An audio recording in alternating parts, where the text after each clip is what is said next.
teachers need to be familiar with their subject, and they need to have a basic willingness to step outside of their discipline. The process was funny. Trying to whittle it down, trying to get some understanding where I can wrap my head around this concept that we're gonna have this one umbrella question that all the disciplines are gonna focus and create a lens through which the kids can see this question through. And here I am supposed to play my part, not really knowing what the other roles look like, and it's so fragmented, you know, in conceptual form. It's just like, wow, how do I do this? And then finally, at about the third or fourth meeting, epiphany, bling, and it clicked that, oh, I know how I can do it. What was hard about it was you had to have a lot of innovation in that there was no clear-cut curriculum for you to follow. You had to come up with things from within yourself. It's just a lot of hard work finding those connections. You need to know what everyone else is going to teach in order for you to use that in your class, but it's definitely worthwhile. We got together with all the teachers and looked at what had to be covered.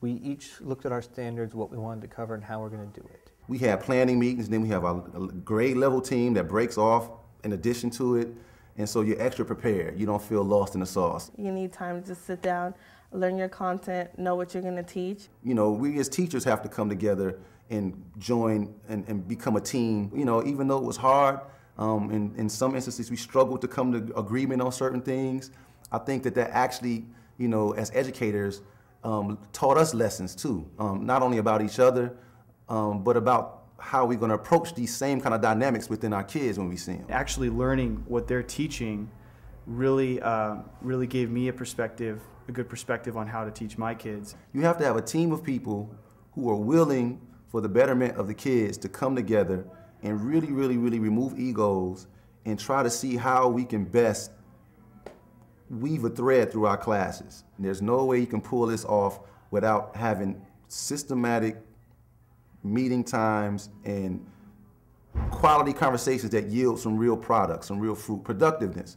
You can't meet for an hour and have nothing come out of it. There has to be objectives that are accomplished each step of the way. And then the understanding. You have to make sure everybody is on the same page, because there's always 3 or 4 different ways certain things can be taken. But you have to make sure that everybody is trimmed the fat to the point to where the one way that it should be taken is the way that it comes out. What happens is teachers learn from that experience of working and collaborating with each other. They see the impact of that experience on their students and what their students are capable of doing because everything was connected. This is something that every school needs to be doing, because without this kind of connection, they're never going to want to really apply themselves to the things that they need to be learning. You hear kids go, I did it! You know, wow, like I can do that. And that's what's powerful. And that's what keeps them wanting to learn, and they get inspired about, you know, okay, now I did that, I can advocate for a particular position, and if I can advocate for something and I can debate it and I can advocate it, I can change the world.